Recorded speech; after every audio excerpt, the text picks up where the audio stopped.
പിന്നെ നിങ്ങളടുത്ത് പറയാനുള്ളത് കുറച്ച് ദിവസങ്ങൾ ഇനി വരുന്നുള്ളൂ. പഠിക്കുക എന്ന് വിചാരിക്കുന്ന ആൾക്കാർക്ക് ഇനി പഠിച്ചു തുടങ്ങണം. ഇനി സമയമില്ല.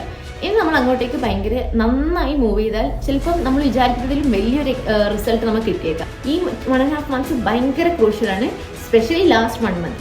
അപ്പം ഇപ്പം നിങ്ങൾ കറക്റ്റായിട്ട് പഠിക്കാൻ തുടങ്ങിയാൽ കുറേയൊക്കെ നിങ്ങൾ ഫേസ് ചെയ്യുന്ന പ്രോബ്ലംസ് ഒക്കെ നിങ്ങളുടെ ആങ്സൈറ്റി ഒക്കെ മാറും. നിങ്ങൾ ലാസ്റ്റ് ഇപ്പം നിങ്ങൾക്കൊരു ആങ്സൈറ്റി ഒക്കെ ഉണ്ടാവും, എനിക്ക് നീറ്റ് കിട്ടുമോ, എനിക്ക് ഇതാവോ അതാവോ, നീ പഠിച്ച് തീരുമോ, അങ്ങനെ ഇങ്ങനെയൊക്കെ പ്രശ്നങ്ങളുണ്ടാവും.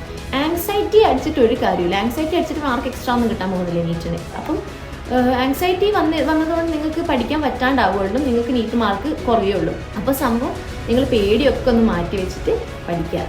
നിങ്ങൾക്ക് എന്തെങ്കിലും ചെയ്യണം എന്നുള്ള ഒരു സംഭവം മൈൻഡിലുണ്ടെങ്കിൽ അത് ചെയ്ത് തുടങ്ങുവാണ് വേണ്ടിയത് ആങ്സൈറ്റി പോക്കാൻ, അല്ലാതെ അത് ആലോചിച്ചിരിക്കുകയല്ല വേണ്ടിയത്. സോ നിങ്ങൾ പഠിക്കുക. പഠിച്ചു കഴിഞ്ഞാൽ നിങ്ങൾക്ക് ഇപ്പോഴുള്ള ആങ്സൈറ്റി നീറ്റിനൊന്നും ഉണ്ടാവാതിരിക്കാൻ നിങ്ങൾ പഠിക്കുക. ഓക്കെ.